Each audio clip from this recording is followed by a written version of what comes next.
One man ruled late night with charm, timing, and a monologue that could heal a nation. The other built a legend on silence, squints, and the space between words. Johnny Carson and Clint Eastwood never made a film together, never shared a stage outside a studio. But for 3 decades, they defined American masculinity in opposing keys. Carson was the man who mastered conversation.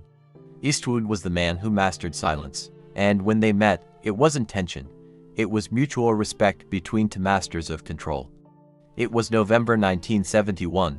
The film Dirty Harry was about to explode onto the cultural scene, and its star, a 41-year-old Clint Eastwood, walked onto the set of The Tonight Show. He was lean, dressed in a now iconic black turtleneck, his hair still a bit long from his previous film, Kelly's Heroes. Johnny Carson, ever the consummate professional, greeted him with a warm handshake and a smile that could put anyone at ease. He announced to the cheering crowd, Clint Eastwood, the man who says more by saying less than anyone in Hollywood. The audience roared their approval. Eastwood, known for his stoic on-screen presence, offered a rare, almost shy grin. What happened over the next hour was completely unexpected. Clint Eastwood talked, really talked. He opened up about his passion for directing, his deep love of jazz piano, and his frustrations with studio executives who constantly tried to interfere with his creative vision. He even managed to poke fun at himself, joking about the early reviews that famously labeled his acting as wooden. Carson, a master at reading his guests, sensed Eastwood's quiet intensity. He didn't push with invasive questions or try to create a soundbite. He simply listened. He gave Eastwood the space to be himself. And in that genuine exchange, a powerful truth emerged. Clint Eastwood wasn't anti-talk.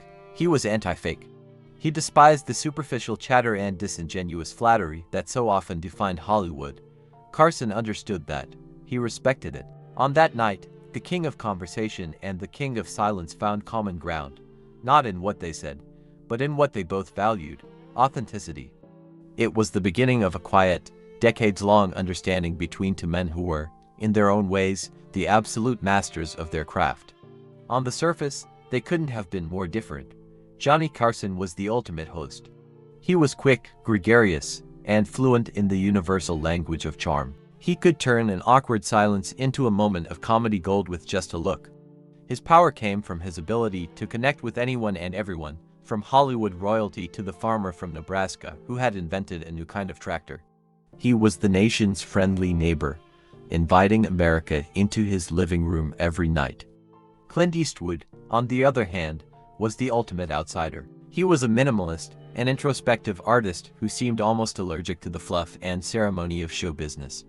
His power was in withholding, in the things he didn't say, in the tension he could build with a slow turn of his head or a tightening of his jaw. He was the lone figure on the horizon, embodying a kind of rugged individualism that felt both mythic and deeply American. Yet, underneath these different exteriors, both men were fundamentally control artists. Carson controlled the chaos of live television with a perfectly timed joke or a subtle, raised eyebrow. He was the conductor of an unpredictable orchestra, and he never missed a beat. Eastwood controlled the emotional landscape of a scene with a held breath or a prolonged stare. He could command an entire theater to hold its collective breath without saying a single word. They shared a deep-seated hatred for anything phony. Both men valued genuine craft over the fleeting glow of celebrity. They were workers first and stars second. And most importantly, they both understood that true authority doesn't come from being the loudest person in the room. It comes from restraint. In an era of bloated egos, tell-all interviews, and increasingly loud talk show confessionals, Carson and Eastwood offered something rare and powerful. They were two men who knew precisely when to speak. And, more importantly, when to let the moment breathe. Their final meeting on The Tonight Show was in 1983. Eastwood was there to promote Sudden Impact the film that gave the world one of the most iconic lines in movie history. Go ahead, make my day. Carson, now with a touch of silver in his hair but with the same twinkle in his eye, opened the interview with a grin. "So, Clint," he said, leaning forward, "do I make your day?"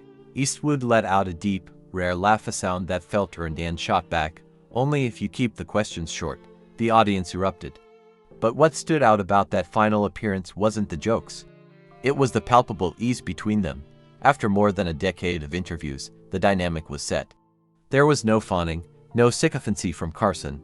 There was no defensiveness or guardedness from Eastwood. It was simply two legends operating at the peak of their powers, who understood each other's unspoken code. Do the work. Stay sharp, and never, ever sell the mystery. The handshake at the end of the interview said it all. It wasn't a celebrity air kiss or a flimsy grip. It was a firm, engaged connection, with their eyes locked in a look of genuine mutual respect. It was a quiet acknowledgement that, despite their different arenas, they were playing the same game, and they both played it better than anyone else. Today, in our age of constant oversharing, non-stop hot takes, and performative outrage, the Carson Eastwood model of public life feels almost radical. Think about it. Carson never ambushed his guests with questions about their private trauma just for a ratings boost. He believed in decency. Eastwood never felt the need to spell out his characters' backstories in interviews to get more clicks. He believed in mystery. They both operated on a shared belief that dignity often lives in the unsaid. They trusted their audiences to be smart enough to fill in the silences, to understand nuance, and to connect the dots on their own. They knew that real power isn't about dominating the room with your voice. It's about having such a strong presence that you command attention even when you're quiet. It's about knowing when to leave the stage. When Johnny Carson retired in 1992, ending a 30-year reign that will likely never be matched, Clint Eastwood didn't make a grand public statement. He sent a private note. It read, "You made it look easy." That's the hardest thing of all. It was a simple, profound acknowledgement from one master of craft to another. Years later, in 2005, when Eastwood won his second Academy Award for Best Director, he stood on stage and, in his brief, heartfelt speech, quoted Carson. He said, "Timing is everything." There was no grand tribute, no long-winded story about their friendship, just a quiet nod. It was two men who spoke the same quiet language of professionalism and respect, a language that could be heard clearly, even across the deafening noise of an entire century. If this story of mutual respect between two American icons moved you, please like, subscribe, and join us at Buzz of Legends, where we don't just chase myths. We uncover the quiet truths that shaped our culture. Thanks for watching.